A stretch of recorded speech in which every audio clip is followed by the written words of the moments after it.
What is going on, you guys? KrypticElement here, coming at you with a brand new video here to the channel. Today we're going to be doing a little bit of a different video. A video I never thought I'd be doing, and that is a book review. More specifically, a review of the audiobook version of Battlefront 2 Inferno Squad. Now, in case you guys didn't already know, this book is a prequel to Battlefront 2 single player campaign, which will be released in November. Which, when I first figured that out, I was immediately tempted to read this. Not only that, but the audiobook version is actually voiced by Janina Gavankar. She actually plays Iden Versio in the Battlefront 2 campaign. So when I figured those two things out, I'm like, okay, I have to listen to this audiobook.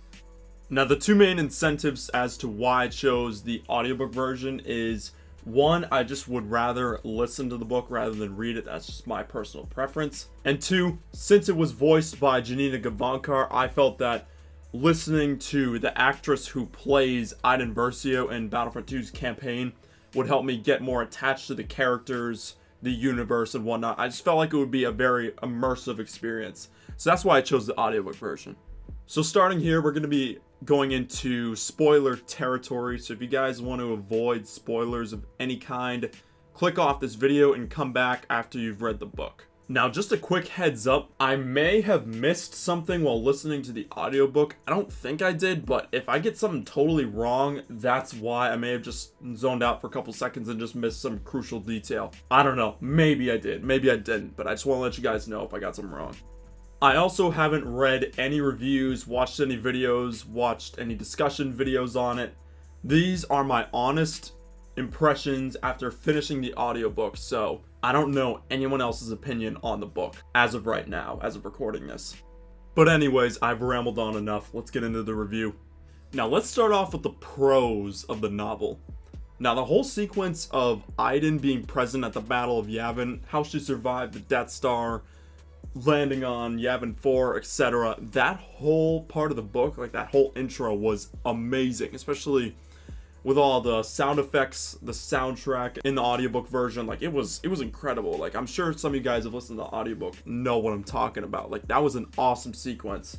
Lux Bonteri shows up. Now, this part actually got spoiled for me, just like the fact that he was going to be in the book. Now, when I figured that out, I was like, okay, how is he going to be in this book? Like, it's just Inferno Squad, an elite, like, sort of stormtrooper division or whatnot. How would Lux Bonteri show up in all this?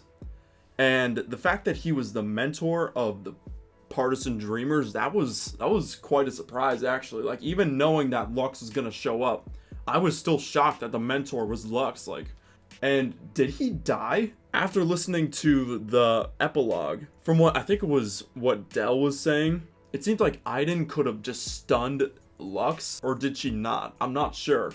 Because the sound effect in the audiobook version was clearly a blaster sound. It did not sound like the blaster was set to stun.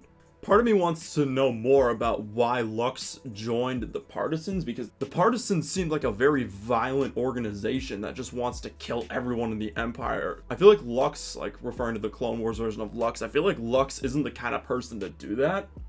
So I'm not sure of his motivations as to why he joined them. I know Saw was in the Partisans, and Steela probably would have been if she survived. But I don't know. I want to learn more of Lux's motivations to join. Did he actually say it in the novel? I forget at this point. What's next? Sen's death was intense. Like, the whole situation she got herself into was very unfortunate, to say the least. It was really intense how Iden, Gideon, and Dell just had to basically watch as Sen was basically, like, just picked on by the Partisans and just sort of picking at her, like, are you a traitor? Are you an Imperial? What are you? And they couldn't really do anything.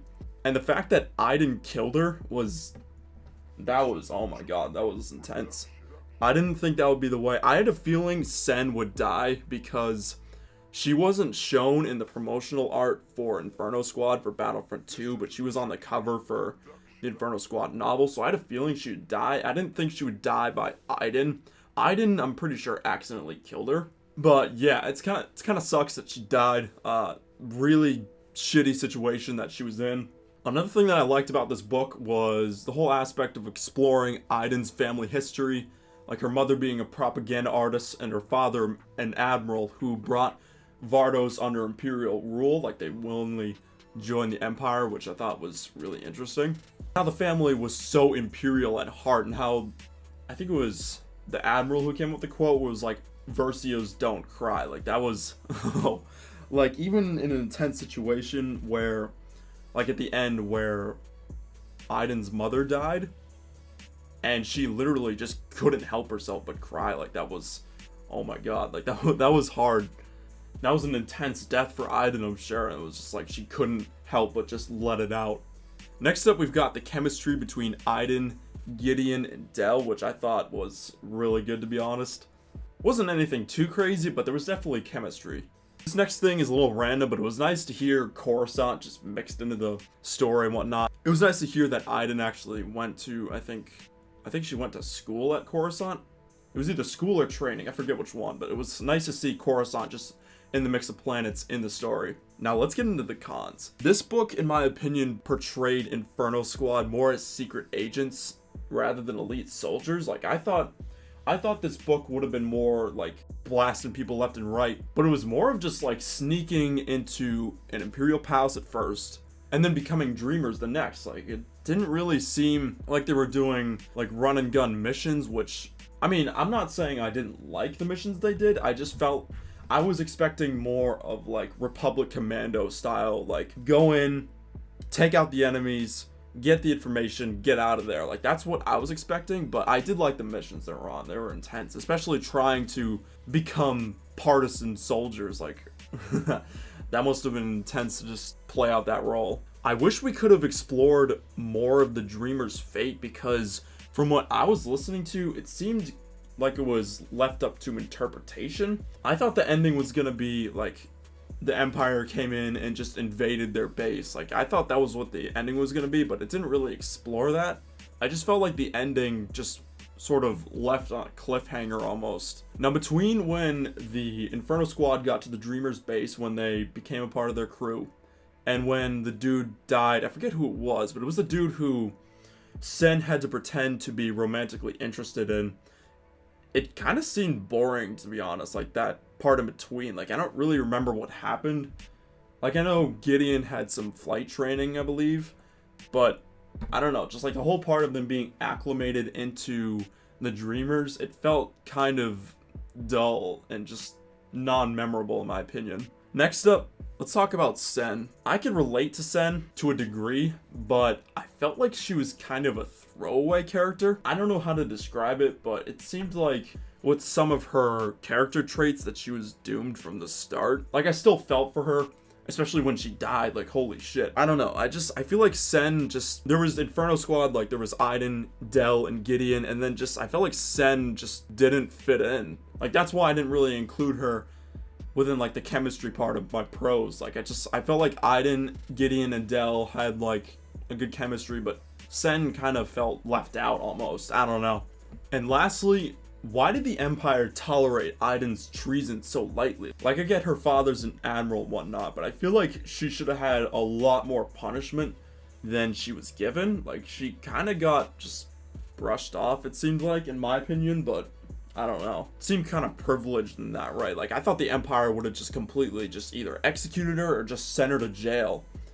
But that didn't really happen, to be honest. I think that pretty much wraps up my discussion for the Inferno Squad novel. What did you guys think? Did you guys listen to the audiobook? Did you guys read it for yourselves? What did you think of the story overall? Let me know in the comments section down below. Let's get a discussion going on Inferno Squad. Overall, I really liked this book. I love the audiobook. I thought it was a great way to get introduced to Inferno Squad. I definitely recommend you guys listen to the audiobook. Really glad that I gave this a listen, because going into Battlefront 2, I will have a much better understanding of Inferno Squad, the characters, etc.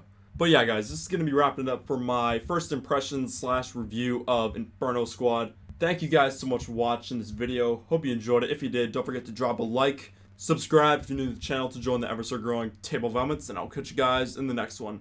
KrypticElement out of here. Take it easy, guys.